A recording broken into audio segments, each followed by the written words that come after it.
JRBT অর্থাৎ joint recruitment board থেকে ইদানিংকালে একটা নতুন নোটিফিকেশন সার্কুলার হয়েছে, যেখানে বলা হয়েছে 430খানা যে পোস্ট খালি পড়েছিল সেইগুলার পুনরায় মেরিট লিস্ট প্রিপেয়ার করা হবে, পুনরায় ইন্টারভিউ হবে, পুনরায় ফাইনাল মেরিট লিস্ট হবে এবং ভাগ্যবানদের হাতে চাকরির অফার এবং জয়েনিং তুলে দেওয়া হবে।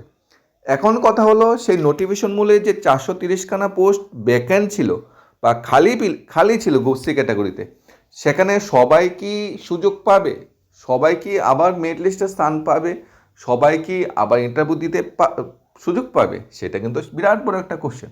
এখানে 430খানা পোস্ট খালি ছিল ক্যাটাগরি ওয়াইজ, যেখানে এলডিসির 37খানা পোস্ট খালি ছিল, এগ্রি অ্যাসিস্ট্যান্ট টিএফএস গ্রেড 3 10খানা পোস্ট খালি ছিল, জুনিয়র অপারেটর পাম্প 182খানা পোস্ট খালি ছিল, জুনিয়র মাল্টিটাস্কিং অপারেটর আনকমন 201খানা পোস্ট খালি ছিল। সব মিলে 430খানা পোস্ট খালি ছিল।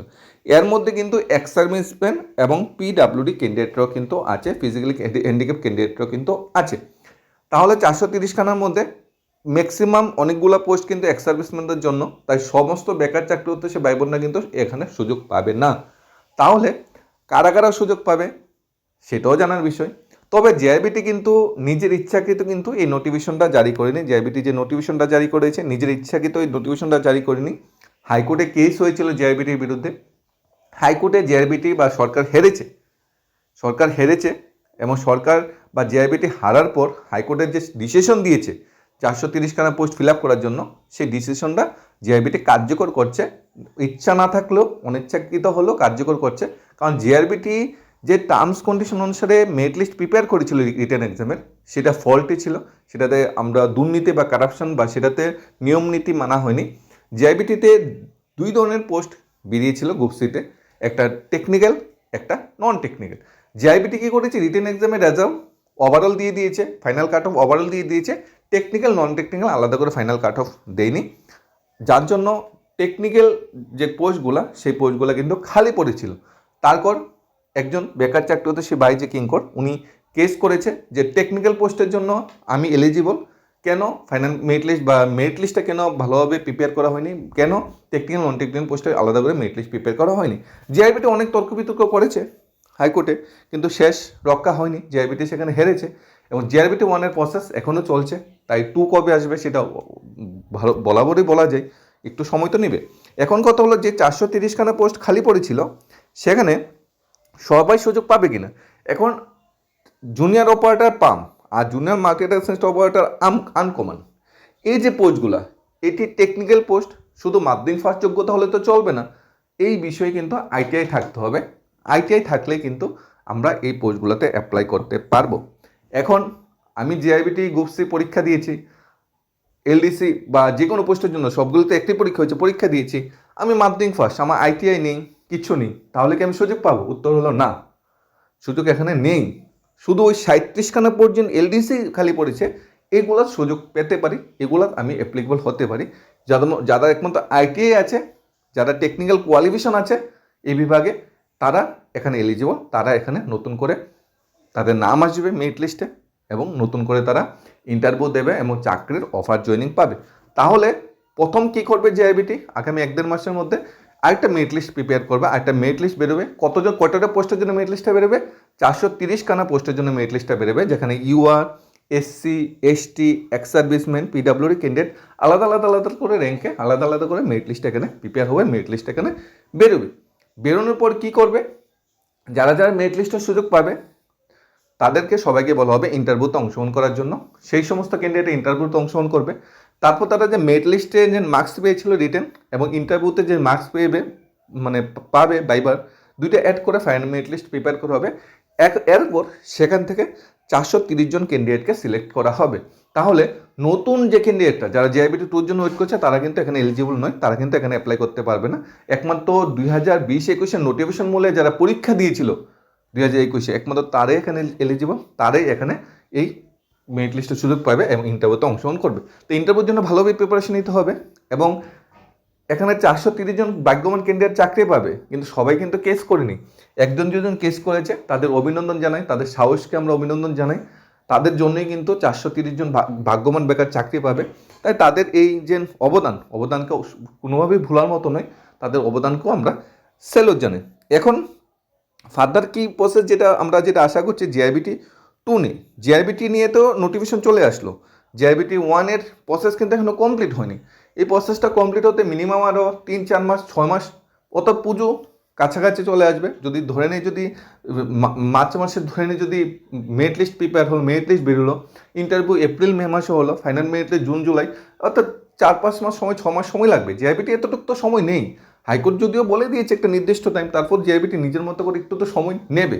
যাক, প্রসেস তো কমপ্লিট করবে, সেটি হলো সবচেয়ে বড় কথা। কিন্তু আগের মতো 2-3-4 বছর সময় নিতে পারবে না। এই 4-5 মাসের ভিতরে পুরো প্রসেসটা কমপ্লিট করতে হবে জিআরবিটিতে, যেন তেন প্রকরণে কমপ্লিট করতেই হবে। হাইকোর্টে কিন্তু এমন নির্দেশিকাই দিয়েছে।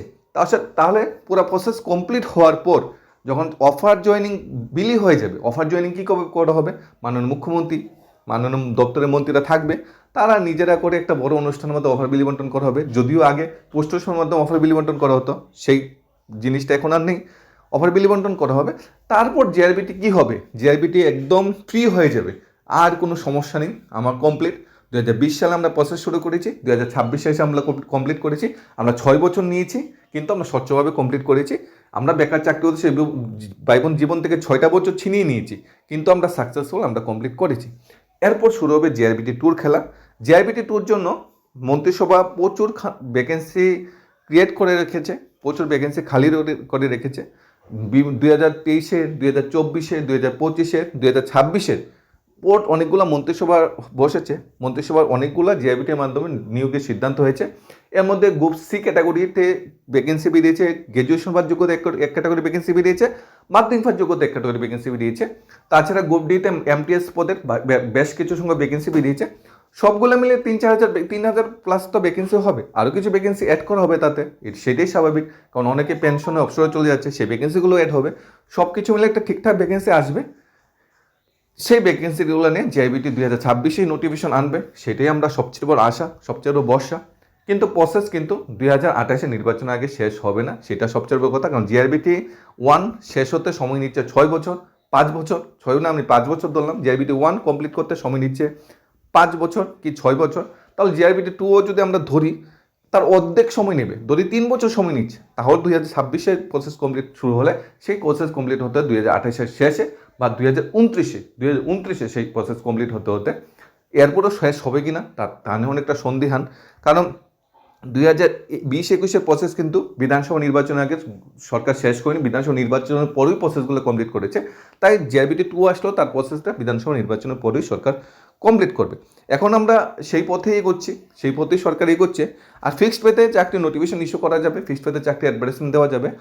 সুপ্রিম কোর্ট অলরেডি হাইকোর্টে যে ফিক্সড পে রায়টা দিয়েছিল তার উপর স্থগিতাদেশ দিয়েছে, তাই ফিক্সড পে নিয়ে কোনো প্রবলেম হবে না। ফিক্সড পেতে জিআরবিটি নোটিফিকেশন আসতে পারে, তবে এই বছর শেষে সম্ভাবনা বেশি। এখন তো আর সম্ভাবনা নেই, তবে সামনের মাসে বাজেট আছে, বাজেটে আরও অনেকটা স্পষ্ট হয়ে যাবে যে সরকার বেকার চাকরি করছে ভাই বোনদের জন্য কী চিন্তা করছে, সরকার স্পেশালি যদি জিআরবিটি টেটের জন্য কী চিন্তা ভাবনা করছে, সেটা সামনের মাসে আরেকটা ক্লিয়ার হয়ে যাবে 13 মাস থেকে, যেহেতু বাজেট অধিবেশন। এরপর যেটা সবচেয়ে বড় কথা, যেটা জিআরবিটি 1 নিয়ে অনেকের ভিত্তিতে অনেকগুলো কুইরি, অনেকগুলো ডাউট, যে গ্রুপ সি ক্যাটাগরিতে আমরাও পরীক্ষা দিয়েছি, আমরা সুযোগ পাবো কিনা। দেখো, এখানে পোস্ট এলডিসির জন্য বেশি পোস্ট খালি নেই, এটার ভিতরে আমরা সুযোগটা নিতে পারি যদি আমরা আইটিআই না থাকি। আর যদি আইটিআই থাকে, আমরা এই 2টা পোস্টের ভিতরে আমাদের যে 182খানা পোস্ট খালি ছিল জুনিয়র অপারেটর পাম্প আর junior market staff operator uncommon, যে 201খানা পোস্ট খালি ছিল, এই পোস্টগুলোতে আমরা যুদ্ধ করতে পারি, এই পোস্টগুলোতে আমরা সংগ্রাম করতে পারি যদি আইটিআই আমাদের থাকে। আর সরকারের কাছে যে বর্তমান সময়ে সবচেয়ে বড় অনুরোধ, যেটা 28-এ নির্বাচনের আগে, সেটা হলো বিরাট বড় একটা ভ্যাকেন্সি তো সরকার আনবে, নিয়োগ করবে না করবে, প্রসেস কমপ্লিট হবে না কবে এটা বলা যাচ্ছে না, একটু সময় তো নেবে, কিন্তু বিরাট বড় একটা ভ্যাকেন্সি আনবে। কারণ বিধানসভা নির্বাচনের পূর্বে বেকার চাকরি উদ্দেশ্যে ভাই বোনদের যে বুট, বেকার চাকরি উদ্দেশ্যে ভাই বোনদের যে মনটা জয় করার জন্য এই ধরনের বড় নোটিফিকেশন এটা আসবে, এটা শিওর, এটা কনফার্ম। হয়তো এই বছরই সেই নোটিফিকেশনটা আসতে পারে।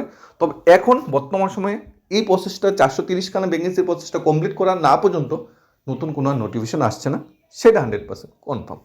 ধন্যবাদ সবাইকে।